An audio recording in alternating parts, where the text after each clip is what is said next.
I know I said I was going to move on from this Hampstead Satanic cult case, but I think there needs to be a balancing force out there to counter the nonsense, because the mainstream media aren't going to stick with the story, and that really leaves a vacuum where the alternative media can virtually say what they want unchallenged. And yeah, there are some mixed feelings within the alternative media. Not everybody is ran with the story, and obviously the alternative media is a broad thing, but those that see through the fraud and see this for what it is have stopped covering it, because to them it's over. The people continuing with the fraud, the ones with the loudest voices, are the true believers, and they're the ones clogging up YouTube, and they're the ones writing all the blogs, and they need to be challenged, because it's them that are leading people to harass innocent families going to church, to shout at people in the street and accuse them of being Satanists. And it's them that are suckering in new people that are susceptible and perhaps aren't critical thinkers, who aren't really going to challenge what's put in front of them and might just YouTube search about the case and find all these videos from Belinda McKenzie and Nilu Berry, who's just this crazy woman who thinks she's arrested judges. Some people will fall for that bullshit unless other people rationally challenge what they're saying. And now, it's the Wide Shut Webcast.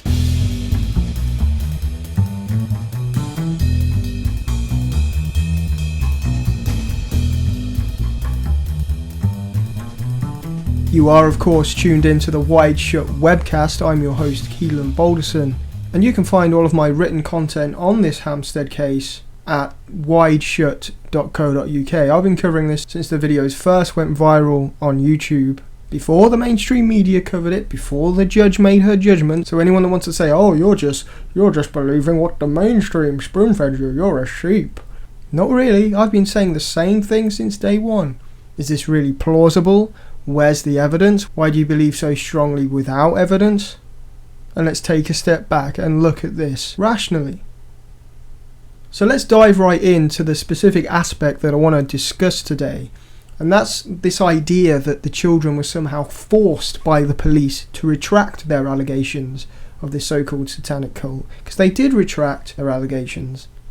The believers constantly tell us, listen to the children.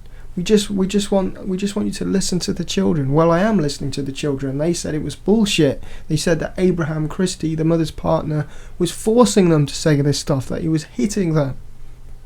But no, you see, the police forced them, didn't they? The police forced them to retract their allegations.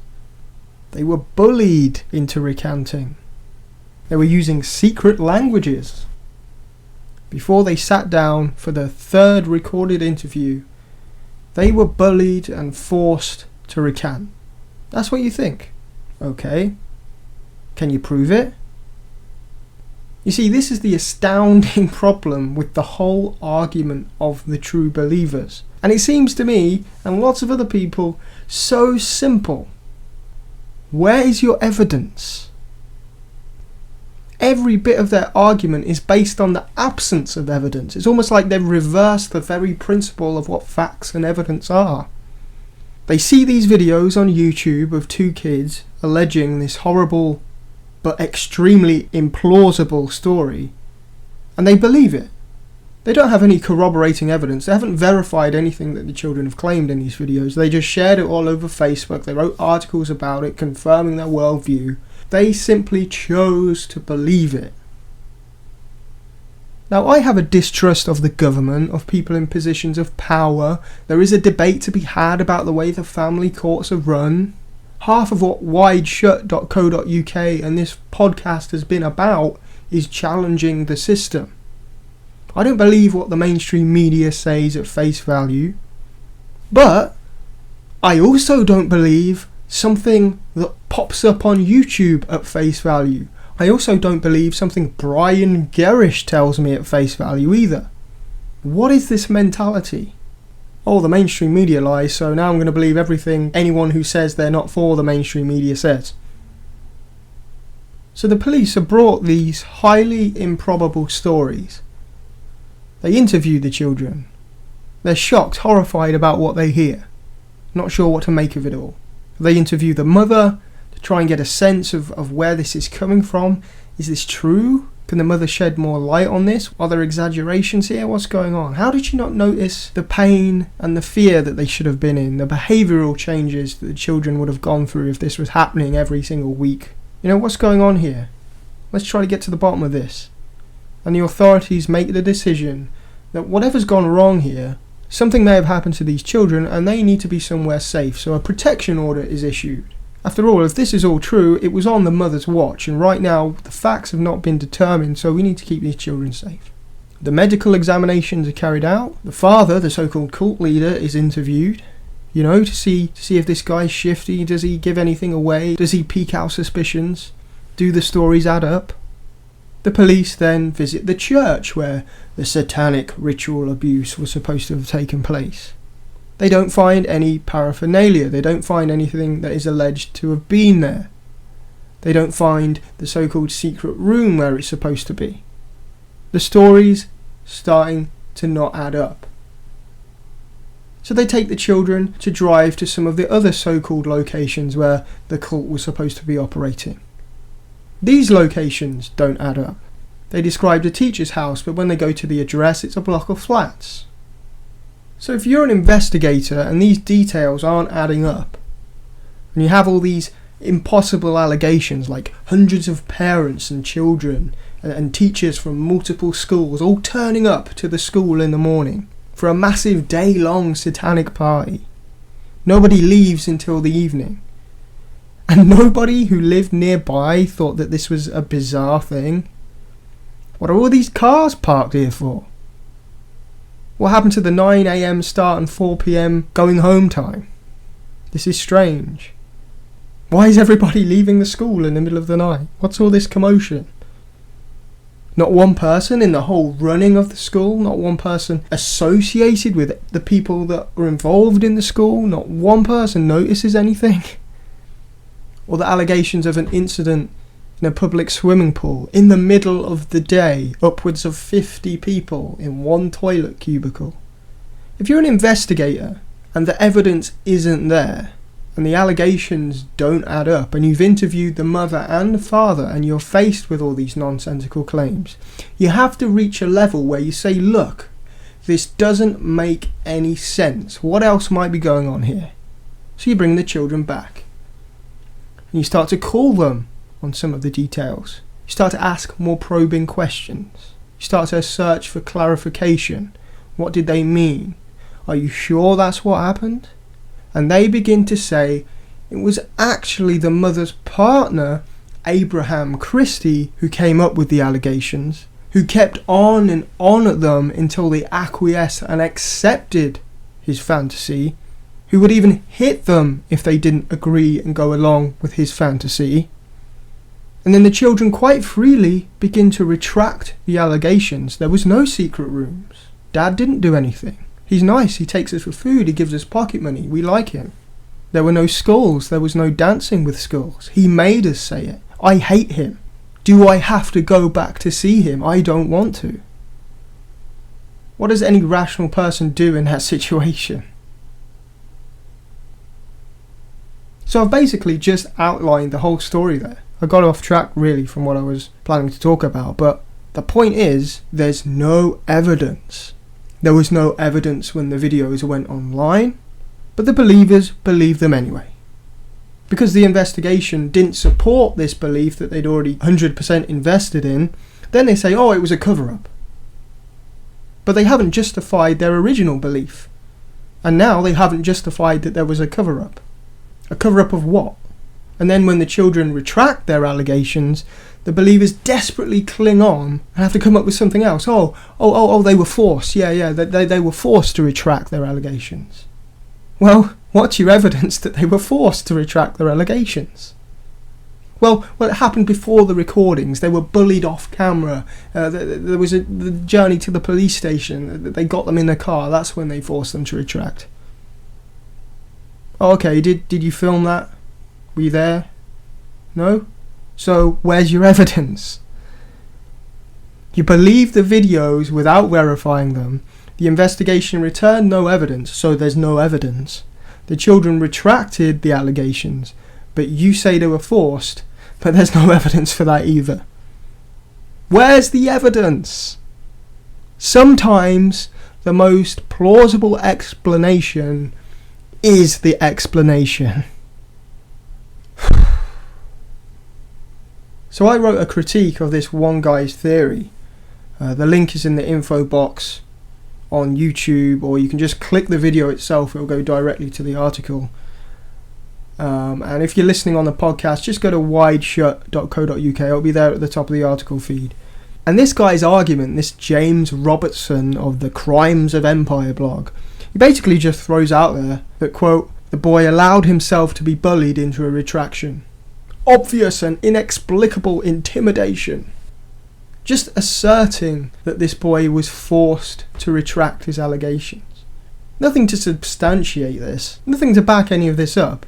He just says that's what happened. And because you've got all these people that believe from day one, well, this person who can write a blog says it happened this way, then it must have happened this way. Spread, link, click.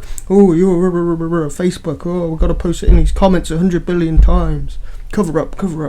The fuck is wrong with you? And the problem with blogs like James Robertson's is that because not everybody is going to look at these police interviews, and technically none of us should be looking at these police interviews, but they're out there now, and because not everybody's going to be looking at them, and the mainstream media won't be looking at them in detail, we have this vacuum where James Robertson and co. can spout complete nonsense and people will believe it. Well, I have watched the police interview of the boy, and the complete misrepresentation of this video is baffling. That these people could completely twist the nature of what happened. I mean, it makes you angry. It makes you angry that they could be so deluded. And you see Sabine McNeil, the fake legal advisor who leaked all this stuff online to begin with. You know, she's on there giving them praise, and they're all like, oh, Sabine praised me, I'm part of the club. I'll write more blogs and she'll give me more likes and comments.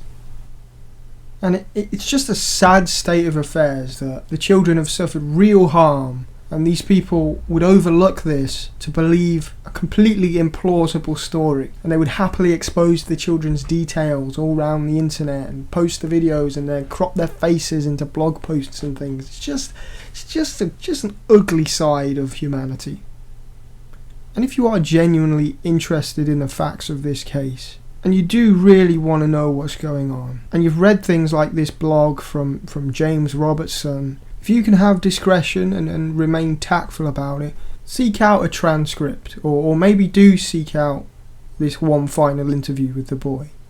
Just the first couple of minutes, without any of the graphic detail. Almost right at the beginning, it demonstrates that these people are just twisting reality.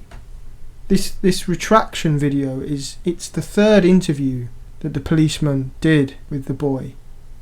And at this point, there's a very clear, comfortable and happy rapport between the two. There's no fear. The boy's comfortable where he is. He's comfortable in the presence of this friendly and calm guy. There's this one exchange right at the start where they go over the sort of rules and where the interviewer has to make the boy aware of kind of what's going on for legal reasons. And he asks the boy, do you remember the rules from last time? And the boy says, yeah, no lying, I have to tell the truth, and speak loud. And the cop actually says, no, speaking loudly isn't actually one of the rules, but maybe we should add that one in. And the boy responds with this beaming smile, and he starts to chuckle, and he says, okay, this isn't a scared child that has just been bullied to make a retraction, that was just forced in a police car. You must say this. No, he's smiley, he's friendly, he's comfortable. And in fact, a few moments after that, the interviewer says, if you don't understand anything I say, just let me know and we'll go over it. And the boy nods, and he agrees, he understands, and then the boy responds, and if you don't understand anything I say, you tell me.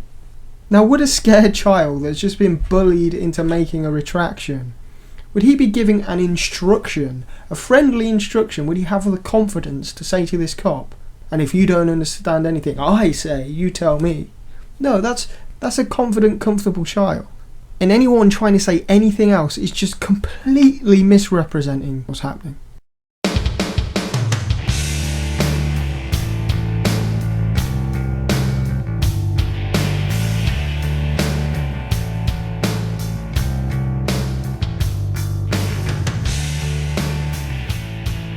And James Robertson wrote this big long blog nitpicking this one part of the interview, where the interviewer brings up the so-called swimming pool allegation of these 50 people in one cubicle. And for whatever reason, the conversation sort of branches into something else. He obviously wants to put some kind of nefarious reason for that happening, that this was some kind of strategy to move on, which makes no sense because he could have just kept asking him about the swimming pool, and he probably would have retracted that too. But they branch off talking about other things, and this guy of the Crimes of Empire blog just singles that bit out. The boy didn't retract this allegation. Yeah, he also didn't retract that they make shoes out of baby skin. It's not feasible that he's going to retract every single individual allegation. There was a lot of allegations. So to pick this one bit of the interview and take it out of its context is disingenuous, frankly. Because the boy does retract a lot of specific things. He starts the interview off quite freely divulging the abusiveness that he suffered at the hands of Abraham Christie, and that snowballs into the retractions. You can't just take that one bit out. Well, he didn't retract this, so it's all still true. No. How desperate do you have to be to believe in this? So the first thing the boy says right at the beginning, with no fear, with no pressuring, he just divulges this freely, he's comfortable, and he says Abraham kept telling him that his dad hit him. And he would say, no, he doesn't, it's not true. And Abraham would keep insisting that he does, that he did hit him. And this is where we learn this dynamic, which crops up again and again in this interview, that Abraham would insist things, the boy would say they're not true, but he would keep going until he just acquiesced and agreed with Abraham. He was forced to make up the allegations. Abraham would say, your dad does kill babies. Your dad does have secret rooms in all these buildings. And the boy says, no, it's not true. But when you have a man raising his voice and insisting, and later we learn hitting the children, then you can clearly see how this all came about. So the cop asks him, was there actually any killing of babies? And he shakes his head no, but then he's like, oh, well, yeah, but not really, not much. And he begins to backtrack on the story. And this isn't bullying. The child disclosed what Abraham was doing. So the interviewer is trying to get to the bottom of that. When somebody retracts a lie, it takes a bit of time to let it all out. You backpedal. Even children have egos and can feel embarrassed and ashamed about being caught in a lie. And when you partner that with the fact that Abraham was forcing them to say these things, then it's going to take some time to break through that wall and open up the floodgates. So they begin to go through the allegations again. There was no killing of babies. Abraham made me say it.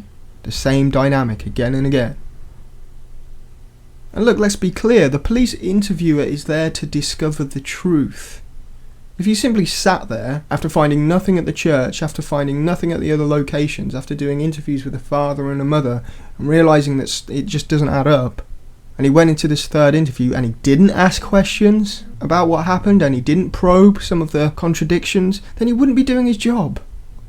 And when the revelation of Abraham's physical abuse emerges, then it's important to encourage the child to tell the truth and to reassure them that it's okay so he can open the floodgates. Recanting a lie, it's an emotional process. It does take some encouragement.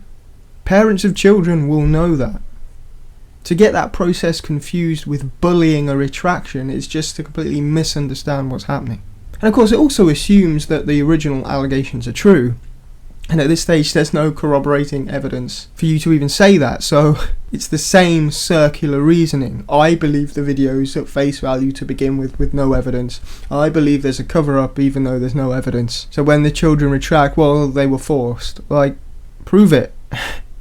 This was really the last straw for the believers that you know, if they couldn't twist this, then they've got absolutely nothing. So they have to desperately come up with something. Oh yeah, they were bullied into retracting. Because there's nothing else there to go on. Have to make things up.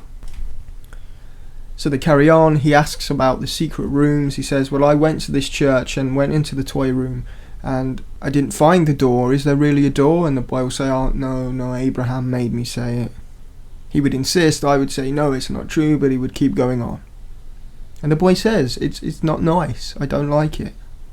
And then he asks, was there really any baby skulls and dancing with baby skulls? And the kid has an interesting answer for this. He explains that Abraham would shout at him, what do you do with the skulls? What do you do with the bones?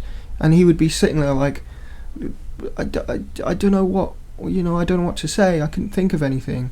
And basically he would just be so in his face that he just had to say something. So he'd just say, oh, they were dancing.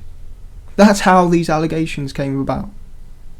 And then the interviewer asks, have you ever really been to your teacher's house? Because, you know, we went on a drive, didn't we? And that house was a block of flats. Have you ever really been there? And the boy says, no, it's not true. Abraham made me say it. And he says, it's my teacher. Well, it's my sister's teacher. As in, why would we go to the house? Why would we go to the teacher's house? And I don't want to get into any of the graphic stuff, but again, it's the same dynamic. Abraham insists. He says no, but he can't get out of the situation until he agrees. And he says, quote, none of it's real. So then the policeman brings up the medical findings of bruises. And he asks him, how did you get these bruises? You've got this damaged ear. How did you get that damaged ear?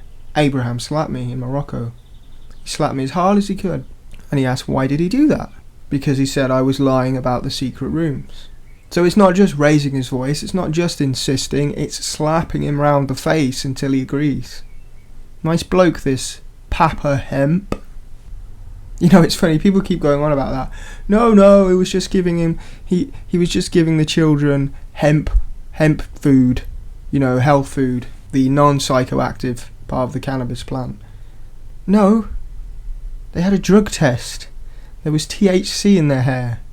Drug tests can distinguish what was hemp and what was cannabis. He was feeding them cannabis.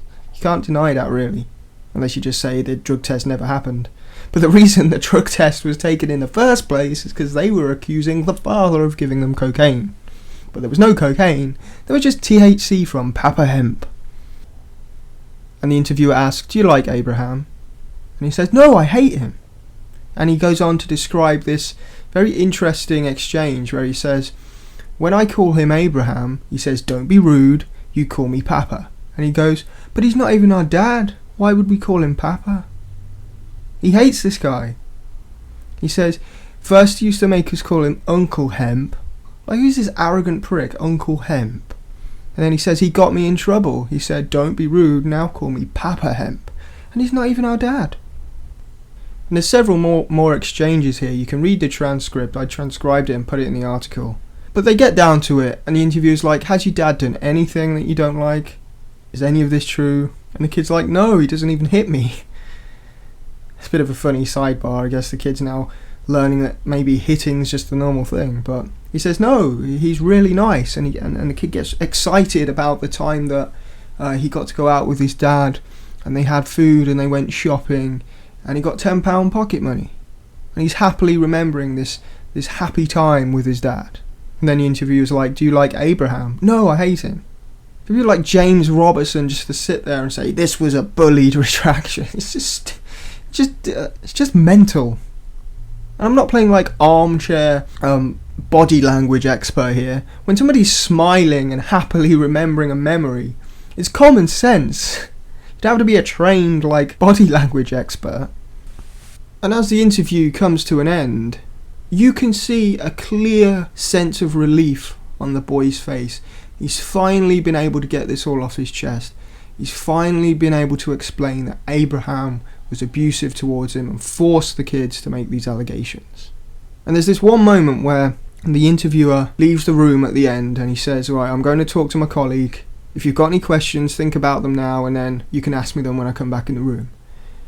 So the interviewer walks out and the boy's there bouncing up and down on his chair. He's smiling, this big beaming smile. He's finally been able to get all this off his chest. And the interviewer comes back in and he's like, go on then, what's your question? And the kid says, is Abraham ever going to see me again? Because I don't want to see him again. And the kid's smiling. Perhaps he can finally put all this behind him. He doesn't have to go back to Abraham.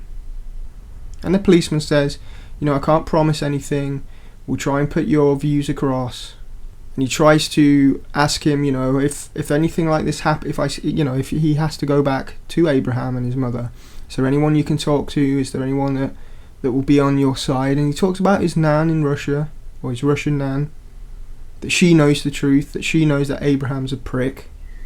But the complete misrepresentation of this interview by this blogger, by all the believers, it's just you try and stay polite and professional when debating and stuff, but they're just mental.